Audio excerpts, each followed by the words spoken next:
Buenas noches, bienvenidos a Geopolítica en Debate, un espacio de análisis de los problemas de la paz, de la guerra y del orden internacional. Esta noche con el tema, ¿cuál es la visión geoestratégica del presidente chino Xi Jinping?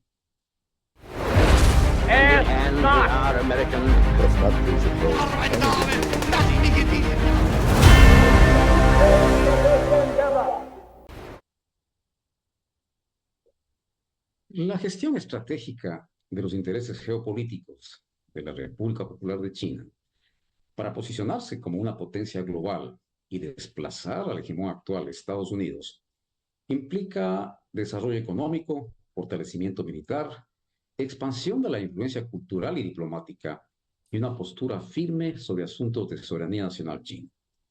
Xi Jinping busca hacer de China una potencia global y en este sentido ha promovido el sueño chino, que implica básicamente alcanzar un alto nivel de prosperidad, poder y respeto en el escenario internacional. El presidente chino promueve la idea de que el ascenso de su país no debe verse como una amenaza para otros estados, sino como una oportunidad para el desarrollo compartido, enfatizando en la cooperación internacional y el respeto mutuo, aunque en la práctica esto a menudo se traduce en el fortalecimiento de la influencia china. Este fortalecimiento es visto como crucial para proteger sus intereses nacionales y proteger su poder, proyectar su poder en el extranjero, especialmente en áreas como el mar de la China meridional y específicamente en Taiwán. Para analizar este tema se encuentra con nosotros el doctor Modesto Gerardo Apolo Terán, doctor en jurisprudencia con grado doctoral en Derecho Laboral por la Universidad Nacional de Loja. Es licenciado en Ciencias Sociales y Políticas y abogado de los juzgados y tribunales de la República del Ecuador por la Universidad Católica Santiago de Guayaquil. Es técnico en comercio exterior por la Escuela de Negocios SECO en Madrid, España, y actualmente editorialista del Diario Expreso. Pues bien, damos la más cordial bienvenida al doctor Modesto Apolo.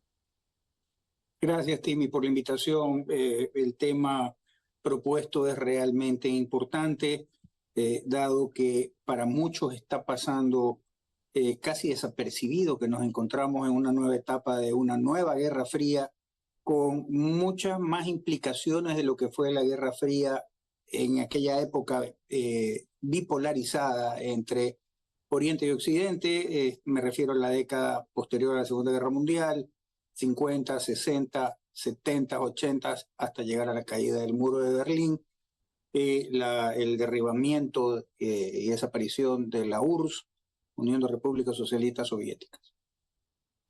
Gracias, Modesto. Más allá de tu breve introducción, a mi introducción, quería tu primera lectura a la proyección de China al tratar de alcanzar esa hegemonía mundial tan largamente buscada. Tu criterio inicial, Modesto. Yo creo que siempre es necesario hacer paralelismos y de acuerdo a las épocas y analizar de acuerdo a las épocas el desarrollo de cada uno de estos. Así como con posterioridad a la Segunda Guerra Mundial todo el mundo quería pasar a ser o a emular la industrialización de los Estados Unidos, la industrialización de Inglaterra, y todos querían, por lo menos en el área occidental, los que se denominan los del patio trasero de los Estados Unidos, queríamos pasar de una economía agrícola a una economía industrializada. Digamos que China, de una manera u otra, aplicando la misma fórmula, pero en lo tecnológico, está impulsando su hegemonía en eso. ¿Qué ofrece a los países a los cuales, de una manera u otra, incluyendo los de la economía emergentes, que no son muy atendidos, por decirlo de alguna manera, por el lado occidental, esto es por instituciones como el Fondo Monetario Internacional, Banco Mundial, etcétera? A China eso todo lo contrario, ahí ven un nicho y entonces dicen, ok, yo te doy plata, te ofrezco infraestructura, la construcción de infraestructura de primer nivel, y además el bono, el plus es la tecnología, y todo el mundo está conectado con el hecho de estar al día en el top de la tecnología. Y esto hace que sea la bandera de batalla o el que le va abriendo las puertas, la llave maestra que le va abriendo las puertas a China, y en este caso Xi Jinping, que está liderando China, para con esa llave maestra, con con esa oferta de tecnología y infraestructura de punta, poder ir avanzando en lo que en un momento denominó la nueva ruta de la seda, que no es otra cosa que la intención de expandir su hegemonía política y económica alrededor del mundo.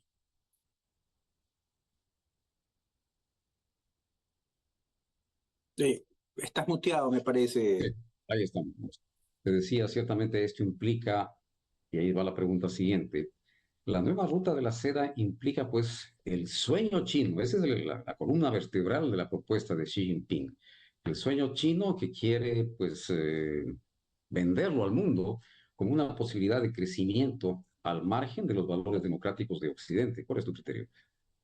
Sin lugar a duda, de hecho, hace aproximadamente unos 4 o 5 años que se reunieron Vladimir Putin con Xi Jinping, ellos que tanto Xi Jinping, que quiere ver una China más o menos en lo económico global y en la injerencia que tuvo en su debido momento como imperio chino, territorialmente hablando, está proponiendo y propugnando el hecho de que no haya en el mundo esta bipolaridad, sino que haya un solo elemento que sea el que rija al mundo, un nuevo orden económico, más que social, un nuevo orden económico que sea unipolar, no bipolar. Y a esa teoría se suma también Putin, porque también tiene la esperanza de poder retomar aquello que fue en su debido momento la URSS, la Unión de Repúblicas Socialistas Soviéticas. No solamente por el tema de protección de la Rusia, de Moscú y tal, porque se le han ido 10 de los países que formaban antes la URSS, se le fueron a la OTAN, pero independientemente de eso, quiere recuperar hegemonía política y económica y además territorios. De ahí es que se dice un poco en serio, un poco en broma, de que en Xi Jinping tenemos un nuevo emperador y Putin quiere ser un nuevo zar. Sin embargo, ¿cuál es el meollo del asunto en este caso? ¿Qué los une? Los une el tratar de minimizar el poder de Estados Unidos para ellos reclamar con su sistema unilateral de manejo global el manejo y el establecimiento de este nuevo orden económico mundial. Tú mencionabas, y es central, la nueva ruta de la seda o la famosa Belt and Road Initiative, como se la conoce actualmente. Ese es un ambicioso proyecto lanzado por China ya desde el año 2013 con el actual presidente y secretario general del Partido Comunista de China, Xi Jinping. Esta iniciativa tiene profundas implicaciones económicas, geopolíticas y estratégicas, tanto para China como para los países y las regiones involucradas. Y me refiero a la misma Europa, Asia, África e inclusive América del Sur. Esta es una iniciativa que, a mi modo de ver, le deja sin piso a la Unión Europea y a su competidor más cercano, a los Estados Unidos de Norteamérica. ¿Qué va a hacer Estados Unidos para superar semejante propuesta como es la nueva ruta de la seda, Modesto? Mira, es una situación supremamente complicada, Imi, porque hagamos un análisis otra vez comparativamente. Con posterioridad a la Segunda Guerra Mundial, indudablemente en el lado occidental, quien dirigía el lado occidental Unidos. ¿Y por qué? Primero, más allá de la imagen del vencedor o del poderío bélico militar, estaba también el poder económico. Y el poder económico en el cual el dólar tenía respaldo oro. Mucho hemos oído hablar de Fort Knox y que era el guardián o custodio del oro. Luego viene presidente norteamericano Richard Nixon y dice, se acaba el respaldo oro. Perdón, el dólar es respaldado por el dólar. Y entonces, digamos que más o menos se mantenía este poder hegemónico económico de los Estados Unidos, porque de una manera u otra tenía también mucha dependencia con los Estados Unidos de Europa, el lado occidental de Europa, Alemania, que despegó tremendamente luego de haber sido destruida en la Segunda Guerra Mundial. Pero sin embargo, China dice muy bien, los Estados Unidos sacan de sí el tema del respaldo oro para su moneda, pero ellos a su vez dicen muy bien, yo quiero fortalecer mi economía. ¿Y cómo la fortalezco? De varias maneras. Económicamente, adquiriendo justamente naturales de aquellas personas a las que, o aquellos países, perdón, a los que los endeuda a altos intereses para que no puedan pagarlos, y de una manera u otra lo que hacen es que ellos con ese endeudamiento agresivo van poniendo hitos, aeropuertos, puertos, etcétera. Tenemos el caso como por ejemplo el de Sri Lanka, el aeropuerto de Sri Lanka, que no tiene un solo pasajero, no tiene un solo vuelo, costó miles de millones de dólares, construido por los chinos, que en un momento determinado, al igual que sucedió con el puerto de Badar en Pakistán, como no lo pudieron pagar, ya tienen ahí una base militar. Entonces, este expansionismo que va lográndose por el tema económico, además con el respaldo de los recursos naturales de estos países de economías emergentes, que lo único que tienen es eso, como para poder asegurar el pago del préstamo, que son los recursos naturales, ya sea en temas mineros, oro, plata, etcétera, cobre, estaño, lo que sea, hace que la economía china se vaya fortaleciendo con un respaldo que es justamente estos recursos naturales. Y además, para asegurarse de que se vaya fortaleciendo su moneda y tener una herramienta de manipulación del dinero norteamericano, el dólar, han adquirido la mayoría de los bonos de estabilización monetaria de los Estados Unidos, de manera tal que si ellos quisieran el día de mañana hacer una operación disruptiva,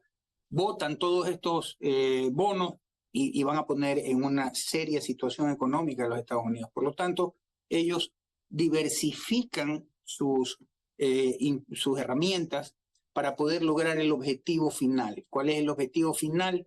Ser quienes de aquí a 30 años, 20, 30 años, manejen globalmente la economía de todo el mundo, ¿no? Definitivamente, Modesto, con la propuesta de Xi Jinping, y esto en el 2013 que te decía, con el lanzamiento de este proyecto de largo aliento, como es la nueva ruta de la seda, en principio 60 países a nivel mundial habrían aceptado la iniciativa, porque ven estos países, me refiero a países en vías de desarrollo, ven esta oportunidad de crecimiento económico, la oferta de los chinos respecto de que esta es la oportunidad de oro para salir de la pobreza. Pero sin embargo, la verdadera, siendo objetivos, la realpolitik de los chinos, tiene que ver no con el papel de buen samaritano de que está repartiendo dinero por el mundo. Entonces te decía, la nueva ruta de la seda tiene un objetivo planteado por los chinos para asegurar y afianzar el comercio chino. ¿Cómo hacer que esos países, incluido el Ecuador, en un momento dado, analicen en la real dimensión cuál es el interés de China respecto de la ruta de la seda? Te decía, asegurar y afianzar el comercio chino. eh, China asegura un acceso más fácil y estable a los recursos naturales de los países en vías de desarrollo, fundamentalmente dentro de sus imperativos geopolíticos. eh, Se refuerza la posición como una potencia global emergente, con semejante capacidad económica, el control de recursos de los estados. Tú mencionaste algunos ejemplos de países a quienes han asistido económicamente y no han podido recuperar los empréstitos, y en contraparte han asumido el control por 100 años de cierta infraestructura en diferentes países. ¿Cómo hacer que los países finalmente entiendan que esta es una trampa de los chinos para sus fines geopolíticos? A ver, la respuesta no es sencilla, Timmy, por una sencilla razón, y es que cuando tú te enfrentas con gobiernos corruptos, a los que lo único que les interesa es llenarse los bolsillos, eh, y entonces entran en esta política de endeudamiento agresivo, y a los chinos les interesa muy poco, por no decir nada. Es más, es conveniente para ellos de una manera u otra el prestarle a estos países de economía emergente donde los gobiernos no son muy santos, por decirlo de alguna manera, porque ¿qué es lo que le interesa al chino? Al chino le interesa prestar el dinero a tasas altas de interés, 12, 14% de interés, tomar los recursos naturales como garantía de pago, ¿no, verdad?, de esos países, y lo que les interesa, pareciera loco, pero no es así, lo que les interesa es que no le puedan pagar. ¿Por qué? Porque de esa manera, como tú bien manifiestas, toman en comodato aquello que ellos construyeron mayoritariamente con su personal, ese empréstito que le hacen o préstamo que le hacen a ese gobierno de la economía emergente o del tercer mundo, regresa a ellos porque como son ellos los que construyen, ellos los que llevan la mayoría de sus trabajadores, el dinero se queda en China al fin y al cabo.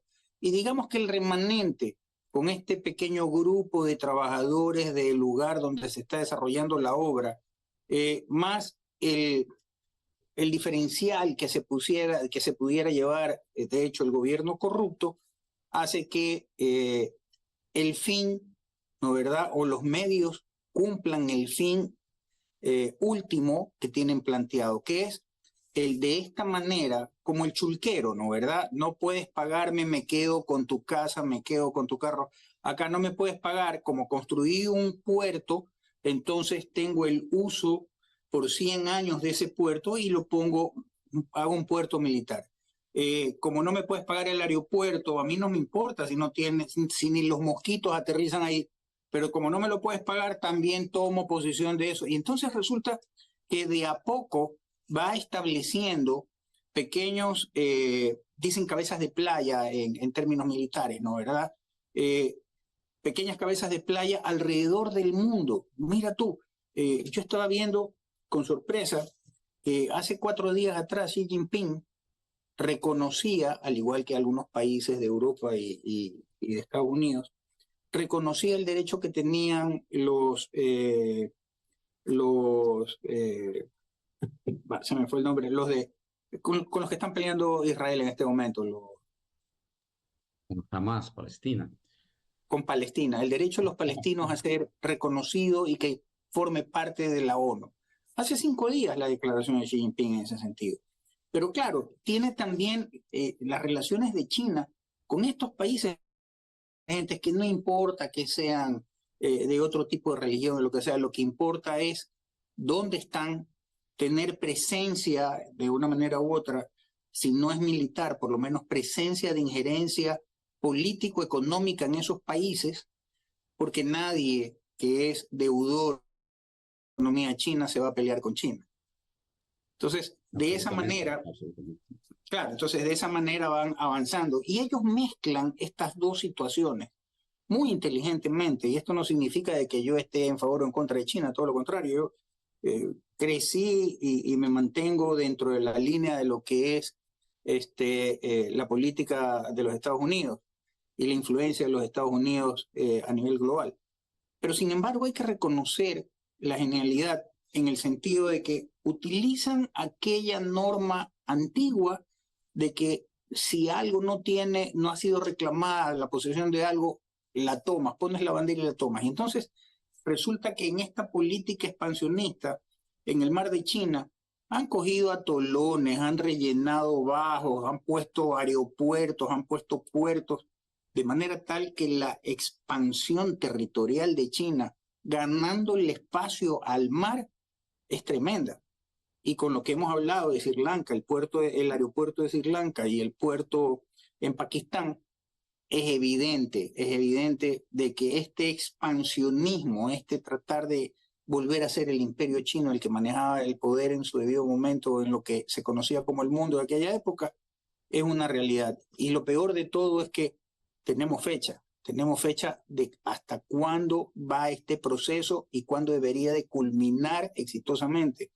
Y estamos hablando del 2045, me parece, que es donde debe de existir sola China, aunque sea con 2 sistemas, que por lo menos en el caso de Hong Kong no funcionó, y Taiwán tiene claro de que eso no va a funcionar. Correcto. la nueva ruta de la seda, que es central en lo que está haciendo China, desafía el orden global liderado por los Estados Unidos y las instituciones occidentales. Y los chinos están promoviendo un nuevo modelo de gobernanza global que refleja los intereses y valores chinos.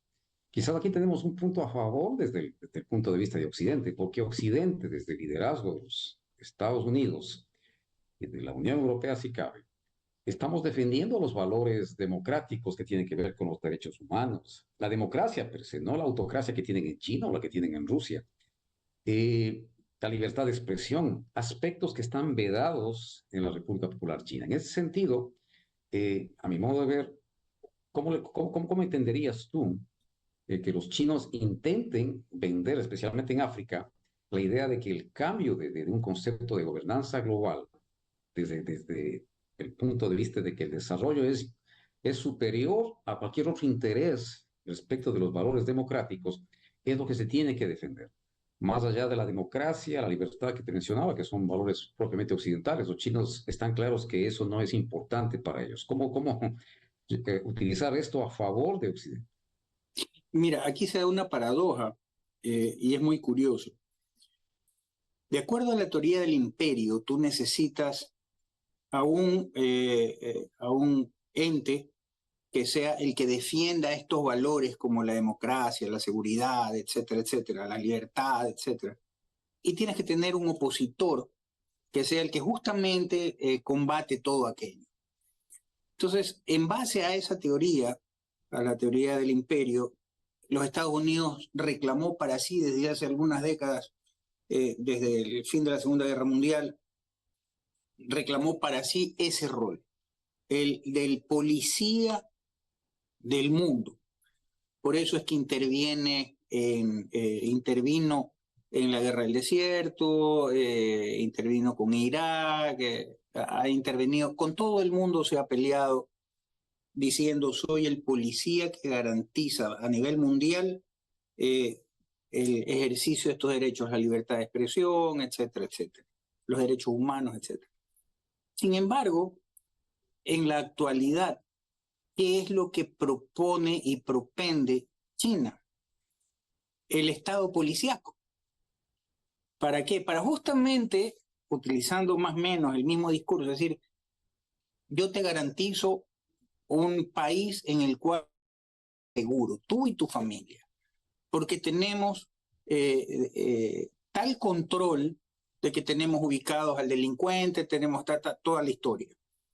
Claro, ellos justifican este Estado policíaco que de una manera u otra, si bien es cierto, te controla la vida y te libertades, lo justifican con el tema de la seguridad de ir en un país en el cual estás menos expuesto al robo, al asesinato, etcétera. Entonces, el mismo justificativo con distintas, o el mismo fin con distintos justificativos, por decirlo de alguna manera. Esto definitivamente yo creo que el mundo, salvo ciertas regiones que son extremistas, en las que inclusive un ayatolá, al fin y al cabo, tiene el poder sobre la vida y la muerte de unas personas, en base a la fe o a la religión. Pero cierto, dejando de lado ese segmento del mundo, la mayoría del mundo todavía valora las libertades, los derechos humanos y el tema de vivir en países democráticos. Hay que ver más adelante porque, por ejemplo, yo conversaba con un amigo mío, alemán, Benno Burek, que me decía, en Alemania estamos hartos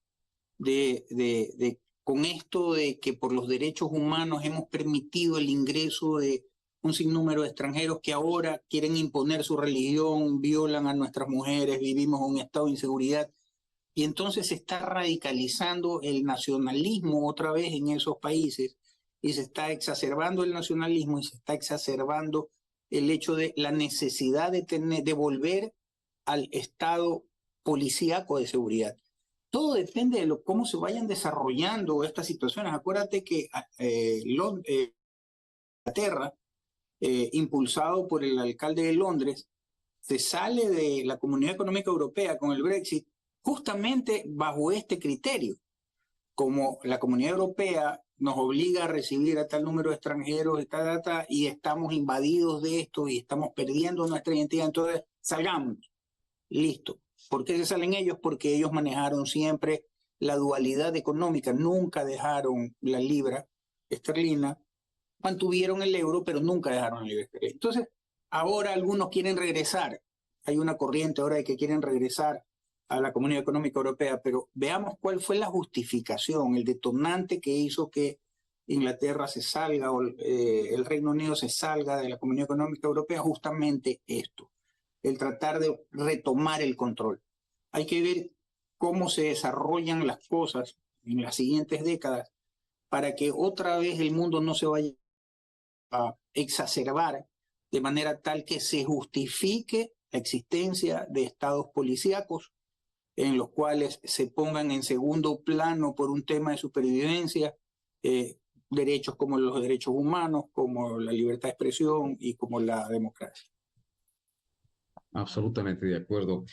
Algo que yo no mencioné dentro de las supuestas facilidades para los países que ingresan al proyecto de la nueva ruta de la seda, algo que le interesa a China excepcionalmente, más allá del tema de la mejora de la infraestructura, del transporte, de energía y la diversificación de las rutas de suministro de energía para China.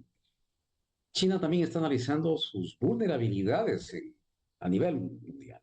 Entonces, esa construcción de puertos y aeropuertos que tú mencionaste y otras infraestructuras en países clave puede y tiene implicancias de tipo militar que le proporcionan a China puntos estratégicos para la logística y el despliegue militar. Entonces, ese es un aspecto que debería preocupar y debe estarle preocupando a los Estados Unidos, debe estar analizando en el Pentágono cómo enfrentar este tipo de estrategia por parte de los chinos, porque mira tú, no tiene solo implicancia económica y de desarrollo. Ciertamente la famosa nueva ruta de la seda tiene implicancia de tipo militar. En Djibouti actualmente, en África, en el Cuerno de África, ya los chinos tienen una base militar. Es cierto que hay varias bases militares de varios países, pero en este sector que es importantísimo en el Mar Rojo, que nos ubicamos quienes nos siguen, en el Cuerno de África, el Mar Rojo permite el acceso al canal de Suez y es una de las zonas más congestionadas respecto de las líneas de comunicación marítima y para el comercio marítimo mundial. Y ya los chinos ya están ubicados en Djibouti con una base militar. ¿Qué opinión te merece este Modesto? Esta amenaza para la seguridad del mundo frente a unos chinos que aparentemente manejan un proyecto de tipo económico, la nueva ruta de la seda, que tiene un potencial de transformar de manera significativa la dinámica económica y geopolítica global, pero ciertamente con un tinte militar. Va de la mano, porque si la China, al igual que Rusia con Putin, la China de Xi Jinping, al igual que Rusia con Putin, tienen esa finalidad de que el mundo el nuevo orden mundial sea manejado por un solo poder, digamos que están construyendo los hitos para lograr aquello. ¿Cuál es el medio? El económico. Mira tú qué curioso,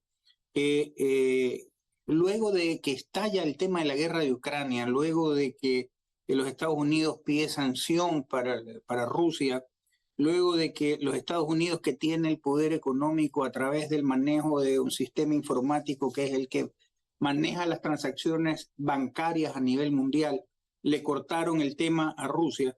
Sin embargo, ante la necesidad energética de Alemania, Rusia le vende energía a Alemania, China lo apoya y de una manera u otra, para no romper el bloqueo, pero sí burlarlo, digamos que las negociaciones las hacen o con rublos o las hacen con yuanes. Entonces, ¿cuál es el tema? ¿Cuál es la herramienta? La herramienta es la económica, definitivamente. ¿Qué buscan? Economías emergentes necesitadas de dinero. ¿Qué es lo que, entre comillas, dicen ellos que más tienen? Dinero. ¿Cuál es el cebo? El cebo atractivo es la tecnología, el tema del internet, el tema de todo, es el cebo que dicen estos países chiquitos, le dicen a sus habitantes, vamos a traer a la modernidad con tecnología, internet, etcétera, etcétera. Y entonces ese es el cebo. pero al fin y al cabo lo que están haciendo es estableciendo todas las condiciones para poder tener presencia en, en todos los continentes del mundo. Pero además hay otra cosa, Timmy, que es realmente preocupante y que pone a la situación global en una situación mucho más complicada de la que vivimos en la Guerra Fría de la década de los 50, 60, 70 y 80. Y es que anteriormente se hablaba al estilo James Bond de estos espías, ¿no? ¿Verdad? Se hablaba del Stasi, la KGB, la CIA, etcétera. Pero sin embargo, ahora se han unido fuerzas de manera tal que ya no tienes esta identificación casi romántica de lo que era el espionaje entre las diversas potencias, sino que se han unido inclusive con las organizaciones delincuenciales internacionales, las cuales tienen un poderío económico, tienen estructura en cuanto a personas, porque no me vas a decir que el cartel de Sinaloa, Nuevo Jalisco, no tiene una estructura bien armada, tiene dividido territorialmente los lugares donde operan. Mira que en el Ecuador somos parte de aquello. E inclusive aquello que no se podría haber imaginado nunca en la vida, que son aquellos países extremistas islámicos por el tema religioso, también están. Hace poco encontraron acá en la isla Mocolí a 2 miembros de ISIS. Y entonces tú dices, ¿y esto qué tiene que ver? Tiene que ver mucho, porque en el momento en que estos países bajo el tema económico, porque tanto a las organizaciones delincuenciales como a estos países lo que les interesa es el tema económico, bajo el tema económico dicen, ¿sabes qué? Necesitamos en este momento que me vueles, qué sé yo, pues el Palacio de Justicia o que me atentes contra el Palacio de Gobierno o que hagas tal cosa. Como la estructura está armada, tienen a las personas ahí y es una guerra simétrica porque no están uniformados, no vienen con los letreritos que dicen ELN o cualquiera de esas cosas, es mucho más peligroso y los intereses son de tal magnitud, tanto en lo económico como en lo político, que estamos viviendo una guerra fría, para mi criterio, a lo mejor estoy equivocado, tú con mejor criterio puedes corregirme o coincidir conmigo, estamos viviendo una guerra fría mucho más peligrosa que aquellas que mencionábamos de los 50, los 60, los 70 y los 80, y con un peligro inminente de una tercera guerra mundial, porque vive exactamente amenazando, por ejemplo, Putin amenaza de que en el evento de que algo hagan con Ucrania,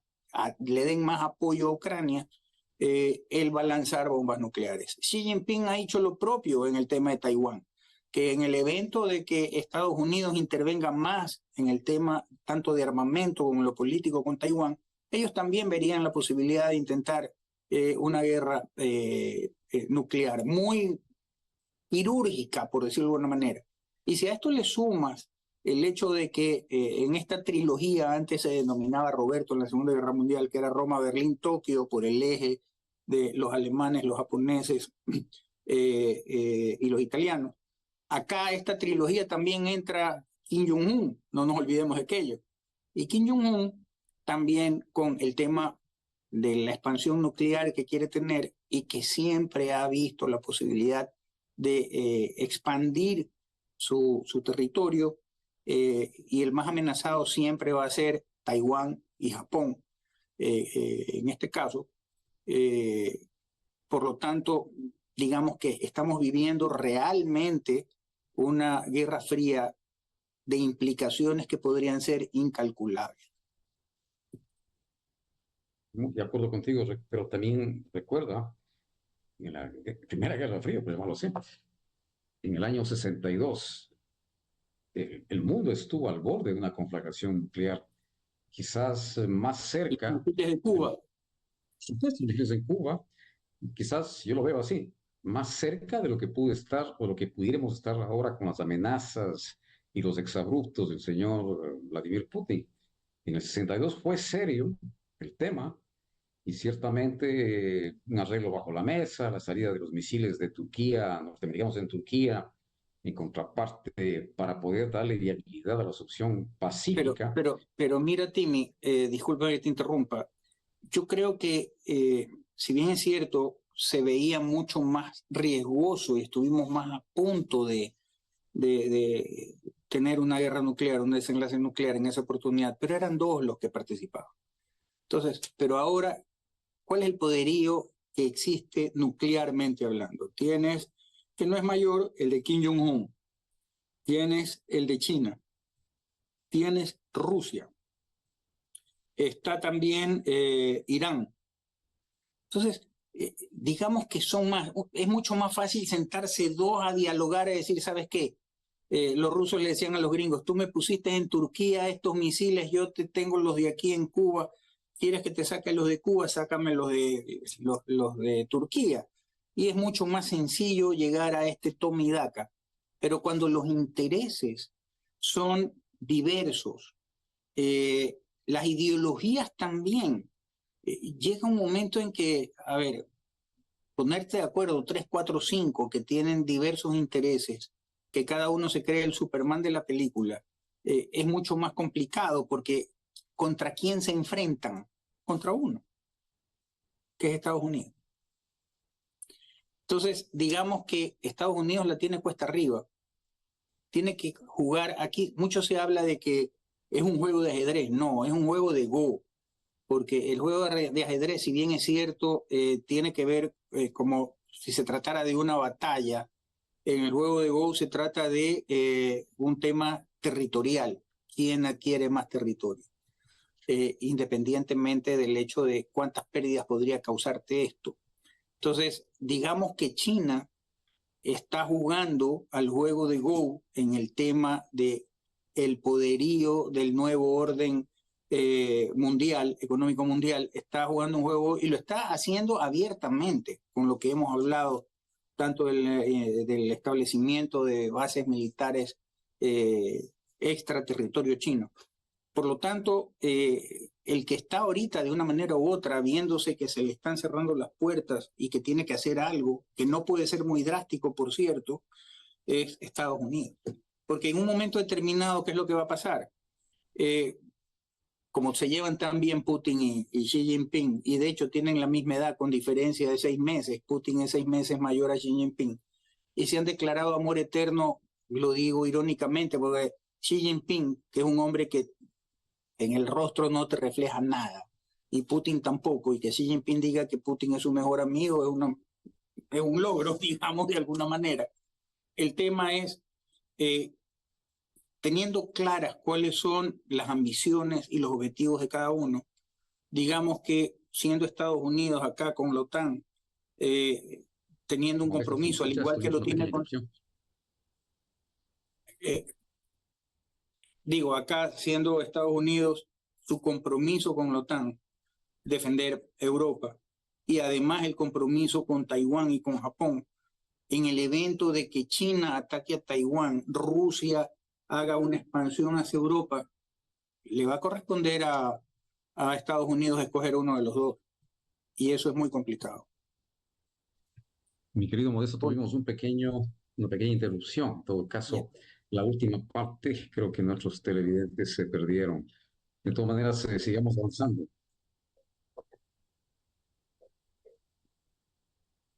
Ya, ok, continuamos entonces. Parece que hubo un problema Sí, así con el pasa. audio. Dicen, en la televisión dicen, esto siempre pasa porque en vivo siempre es mejor. Definitivamente. Modesto, tú mencionabas la cuestión de Taiwán, así como la ruta de la sede central en los imperativos geopolíticos del presidente Xi Jinping. Taiwán, por supuesto, está agregando las relaciones de China con los Estados Unidos. Y ciertamente, en este sueño chino, Xi Jinping ha adoptado una postura firme sobre las disputas territoriales, especialmente en el mar de la China Meridional, que le afecta a Vietnam, Filipinas, y bueno, otro país por ahí, y con respecto a Taiwán, que es central. Para ello ha construido y militarizado islas en el mar de esta China meridional que te mencioné, y ha incrementado la presión sobre Taiwán, insistiendo en la política de una sola China. Yo quería plantearte tres posibles escenarios, Modesto, quería tu criterio sobre eh, qué va a suceder o qué pudiera suceder. Es complicado tratar de predecir, y esa es parte del juego geopolítico y del análisis geopolítico, te decía. Te planteo tres escenarios. El primero, un status quo prolongado, es decir, China, Taiwán se mantiene, y China también, mantiene la situación actual y, bueno, Taiwán opera de facto como un Estado independiente, mientras China mantiene la presión diplomática y militar sin recurrir a la fuerza. Sería una de las posibilidades. La otra posibilidad dentro de estos escenarios, el conflicto militar, un intento de anexión por la fuerza que podría desencadenar un conflicto regional e incluso global, involucrando a Estados Unidos y sus aliados. Y este escenario ciertamente es altamente riesgoso y de consecuencias nefastas para la humanidad. Y finalmente, una tercera opción, una reunificación pacífica, aunque improbable en el corto plazo, un cambio significativo de las dinámicas políticas en China o Taiwán, que podría abrir la puerta a negociaciones para una reunificación pacífica en el futuro. Deng Xiaoping, tú recuerdas, había planteado la teoría esta de dos sistemas, un Estado, que tú ya mencionaste que Hong Kong no ha funcionado, y los taiwaneses no van a caer tampoco en la trampa de esta estructura, un solo país y dos sistemas. En estos tres escenarios, ¿cuál crees tú que va a suceder en los próximos, estamos en el 24, en los próximos 11 años? Porque el 35, China dijo que el tema de Taiwán se había resuelto de alguna forma. A ver, vamos de atrás para adelante. Yo creo que el que le permitan a Taiwán seguir tal cual o se mantenga como un estado independiente, de hecho, no va a ser posible, porque para eso tengo que tomar la primera posibilidad que tú desarrollabas, y es que Xi Jinping es un hombre que tiene metas, que se ha hecho una fama de que el hombre se fija metas, es estructurado en su accionar y cumple lo que dice.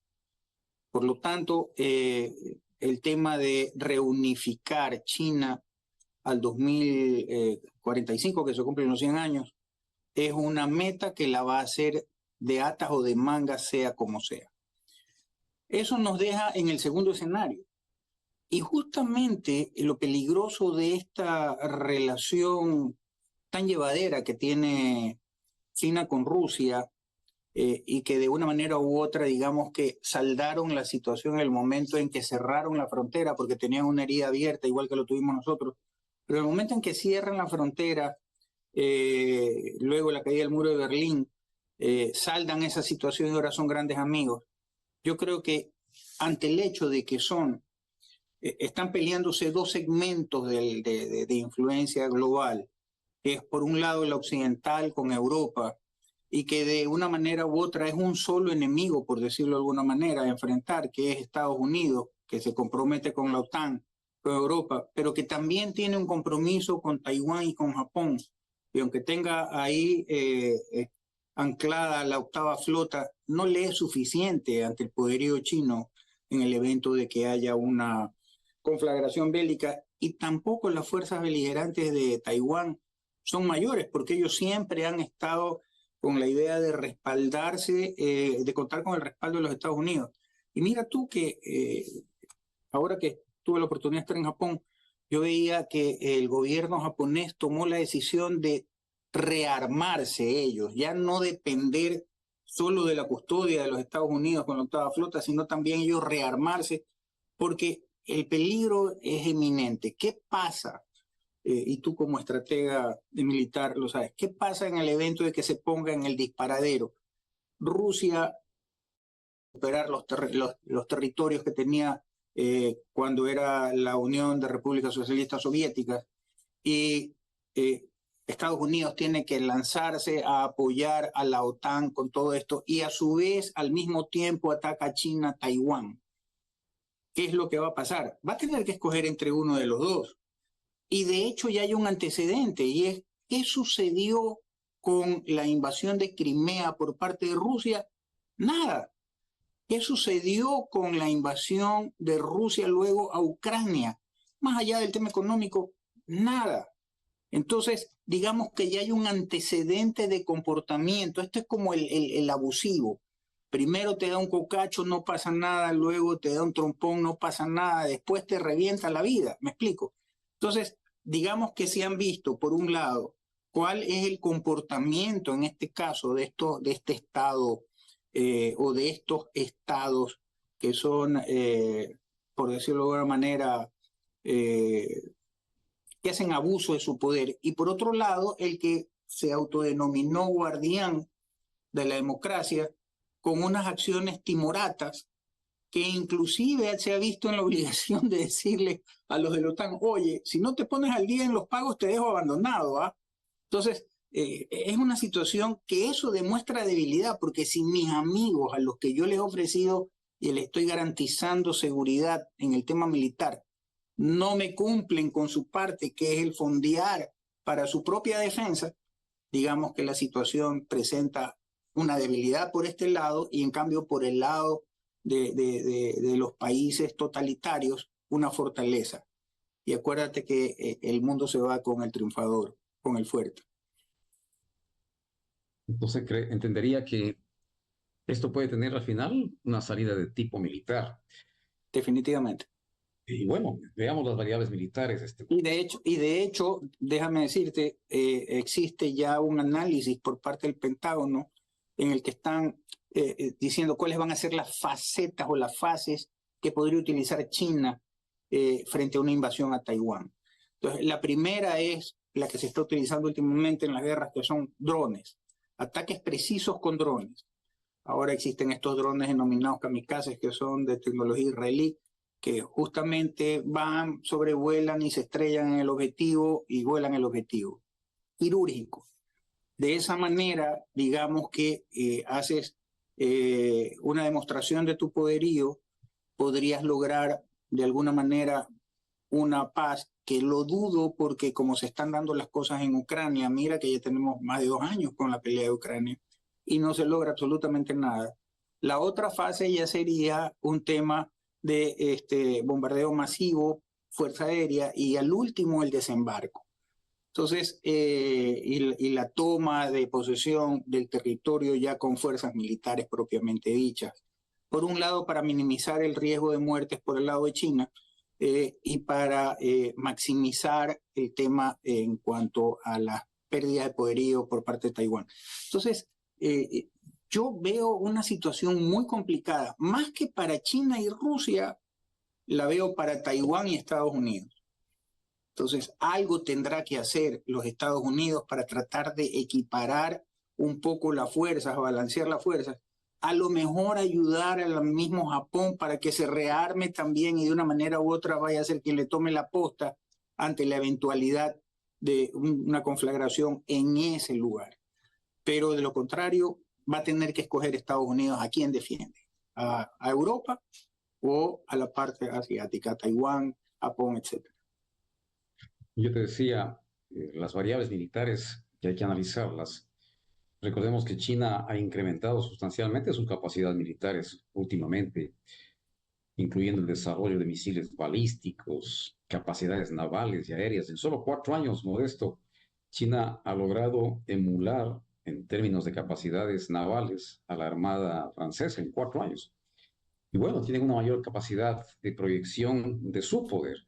Sin embargo, y eso hay que analizar, entiendo que los norteamericanos deben también estar analizando, una potencial invasión de Taiwán sería extremadamente compleja y arriesgada, con potenciales altos costos humanos y materiales, sin mencionar el uso de armas nucleares, esa locura que supone la destrucción mutua asegurada de los participantes, y esa capacidad de China. Respecto a la capacidad de Taiwán, ellos tienen una capacidad limitada en cuanto a, si comparativamente con China, su defensa está supeditada a lo que los Estados Unidos le ha podido facilitar.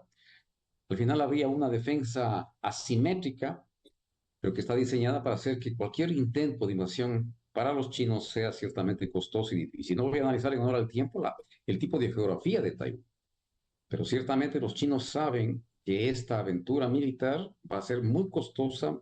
Tú mencionabas que la guerra actual con Ucrania, que lleva más de 2 años, pues no tiene visos de solución en corto plazo. En Taiwán sería de una complejidad similar, creería yo, si Mi- que China hace un desembarco y como tú mencionabas, ¿cuál sería la estrategia china en este proceso? Pero mira que curiosamente China, ahora de lo que yo estaba analizando, investigando, China se ofrece como un amigable componedor en la guerra ruso-ucraniana. ¿Y qué es lo que examina China? Dice, bueno, para llegar a un acuerdo más allá del tema de lo de Crimea, que ya se queda con Rusia, Ucrania debería de estar dispuesta a perder cierto territorio, que de hecho son los territorios, eran como 5 o 6 ciudades, que son los que están más cerca o colindantes con Rusia. Y entonces en ese momento Rusia debería de llegar a un acuerdo. Y dentro del acuerdo estaría también de que Ucrania desista de su intención de formar parte de la OTAN. Entonces, claro, a ver, esos acuerdos, esos armisticios son, no terminan siendo acuerdos, porque al fin y al cabo es como que fírmame el documento con la pistola en la cabeza, ¿no? Y de hecho hemos visto que el apoyo que ha tenido Ucrania, tanto por Europa como por Estados Unidos, eh, ha sido no muy significativo. Ha sido más o menos como para decir, aquí te estoy ayudando a hacer presencia, pero no es una ayuda como la que tuvieron en su debido momento, por ejemplo, con el tema de la guerra del desierto y todo aquello en la que ya hubo participación propiamente, militar propiamente. ¿Esto qué es lo que te dice? De que se está midiendo mucho con el tema de las fuerzas. Porque una cosa es ir a atacar a Saddam Hussein, que si bien es cierto tenía bombas nucleares, etcétera, etcétera, pero otra cosa es pelear con un rival que en tan corto tiempo ha disparado su capacidad bélica y que además tiene en su poder el desarrollo tecnológico. Y esa es la gran llave maestra que va abriendo todas las economías. Te doy tecnología. Aquí, mira tú, yo veía un tema que era paradójico. La Volkswagen, en el tema de los vehículos, en la sección de vehículos eléctricos, le dio facilidades a China en una buena venta de sus vehículos. Y ellos pensaban, la tecnología la tenemos nosotros, los chinos si quieren copiar bien, pero siempre van a estar un paso atrás de nuestra tecnología. Al cabo de 3 años le dieron la vuelta a la tortilla. Resulta que Volkswagen no vende ya como vendía antes en China sus vehículos eléctricos. Ha tenido que montar una planta en China para que la dirija un alemán, pero con todo el personal chino. Y resulta que marcas como BYD y otras marcas de alta gama chinas que no vemos acá, se lo llevaron largo en el tema eléctrico a Alemania, que era un monstruo. La Volkswagen es un monstruo, hablando en el tema comercial de vehículos. Entonces, eso es lo que te dice. ¿Qué es lo que te dice? Te dice que la capacidad que tiene de desarrollo en el tema tecnológico, China es brutal. Mira que uno de los mayores problemas que analizaba este personaje del Pentágono referente al tema de la movilidad nuclear es que una de las cosas más complicadas que tendría Estados Unidos en cuanto al tema de acabar con el tema nuclear o los ojivas nucleares es que la mayoría de la capacidad nuclear china es móvil. Entonces tú no es como antes que decían los rusos, ah, en este territorio tengo estos hilos y ahí están las bombas y me explico, y anulo eso y se acabó la historia. No, la movilidad nuclear de la cohetería nuclear de los chinos hace que sea muy difícil poder ubicarlos y poder combatirlos, anularlos o neutralizarlos. Y eso es un tema que también te significa costo, dinero, y no solo en hombres, sino también en tecnología, y en dinero y en armas. Entonces, la cosa es cuesta arriba, realmente cuesta arriba para los Estados Unidos. Debe estar poniendo las barbas en remojo, como de hecho lo están haciendo, y con toda seguridad van a estar valorando en un evento no consentido de que se dé esta guerra bipolar, por decirlo de una manera, Europa y Asia, ¿a quién apoyarían y a quién dejarían de lado? Esto es más o menos como cuando en la pandemia o en las guerras tú tienes el triaje, el triage que decían los franceses, que es el triaje, en el que te marcan a quién tienes que darle los primeros auxilios o socorrerlo porque tiene más posibilidades de vida y a quién simplemente lo dejas morir porque no tiene remedio. Un poco este triaje es el que deben de estar en este momento analizando los Estados Unidos y ver cómo pueden solventar el tema de Asia, y el hecho de que no se hayan opuesto a la decisión de Japón de rearmarse ya es una luz en el sentido de hacia dónde va el tema. Absolutamente. Te hablaba de las variables militares que tú bien lo analizaste entre China y Taiwán, pero más que la variable militar, y debe estar siendo sujeto de análisis, tiene que ver con las variables de tipo económico también. Eh, Paradójicamente, China exige sumisión, entre comillas, a Taiwán y que reconozca pues, que son parte de la China continental. Esto desde el año 48. Pero ciertamente, y te decía paradójicamente, porque hay una interdependencia económica entre China y Taiwán. Están interconectados, indefectiblemente interconectados en términos económicos, y cualquier conflicto tendría efectos devastadores en ambas economías, recordando que los chinos le dan un valor específico, un peso específico al desarrollo económico. Entonces, entiendo que Xi Jinping debe estar analizando perfectamente esta variable económica, así como en la economía global. Entonces, el impacto es en China y en la economía global, especialmente en sectores claves como los semiconductores. En alguna oportunidad analizamos contigo. En Taiwán están las principales fábricas de semiconductores, Claro, que de hecho es líder a nivel mundial. Y te decía, el impacto global, un conflicto sobre Taiwán afectaría las cadenas de suministros globales y podría desestabilizar los mercados financieros internacionales respecto a los semiconductores, las empresas de aviación, militares. En definitiva, sería una debacle mundial de características impredecibles. Yo pienso que Xi Jinping, analizando y considerando que le da prioridad al aspecto económico, lo ha dicho N veces, que la economía, el desarrollo es fundamental, es central en su visión y sus imperativos geopolíticos. Las variables económicas tienen un peso específico mayor quizás a las variables militares. ¿Tu criterio, Modesto? sin lugar a dudas, los Estados Unidos se ha preocupado de ese hecho. Y tanto es así que estaba viendo yo la entrevista al primer ministro de Taiwán, en el que decía justamente sobre la empresa TSMC, que es la mayor en el mundo de producción de semiconductores, en que decía, mira, supongamos que viene China y nos invade, supongamos que toman posesión de la fábrica, de la planta. Dice, todos los técnicos que trabajan en TSMC tienen ya aprobada la residencia en los Estados Unidos. De manera tal que, ¿qué es lo que tendrían los chinos? Tendrían la construcción, tendrían las maquinarias, pero no tendrían la tecnología.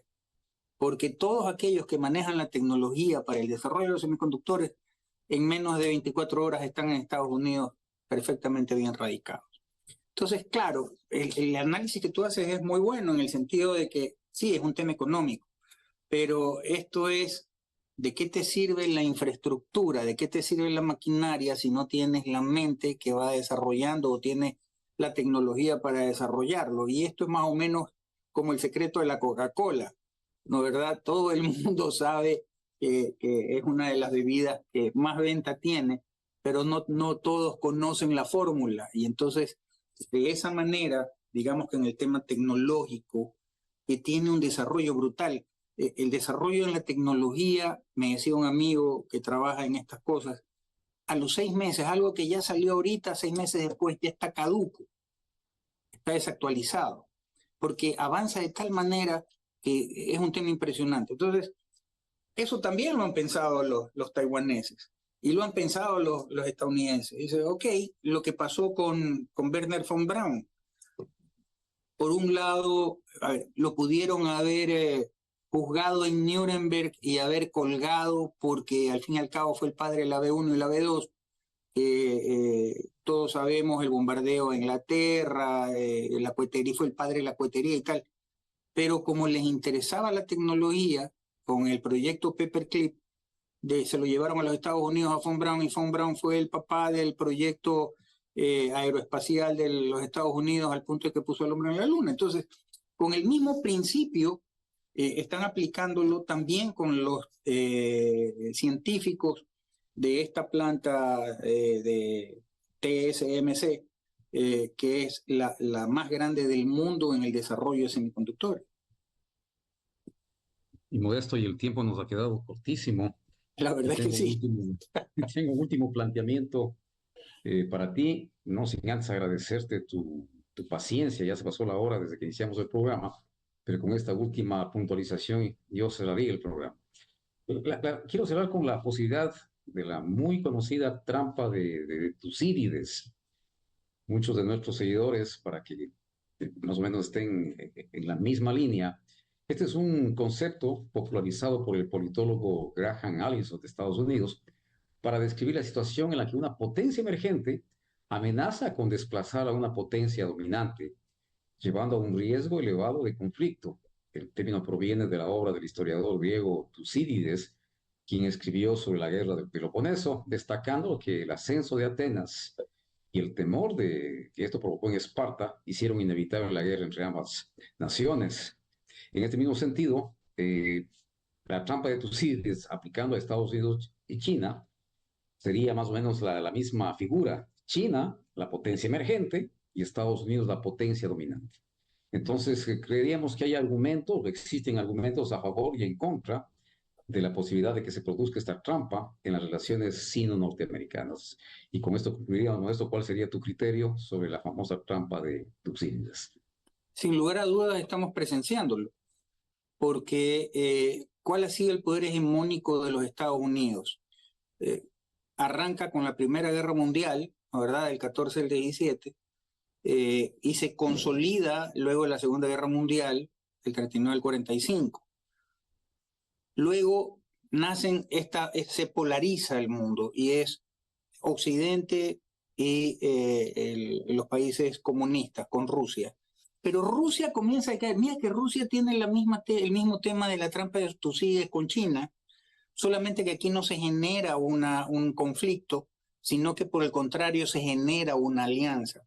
Y es que Rusia es consciente que tecnológicamente y que en el poder hegemónico está perdiendo espacio, perdió espacio luego de la caída del muro de Berlín.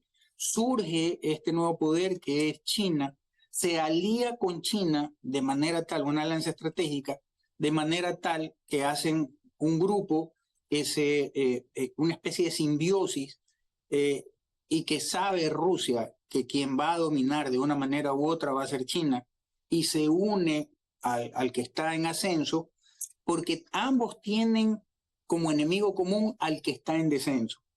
Entonces, tarde o temprano se va a dar esto, tarde o temprano. ¿Por qué? Porque el sistema que tiene China, que es un capitalismo a rabiar en lo económico, casi llegando al tema de la explotación en lo económico, unido al tema del manejo político, que es el Estado policíaco, donde tienes limitadas las libertades y todo lo demás, digamos, no quiero decir que tiene lo mejor de los dos mundos, pero tiene lo que más permite un crecimiento económico y un control en los dos mundos. Entonces, ¿quién tiene más posibilidades? En este caso la tendría China, definitivamente.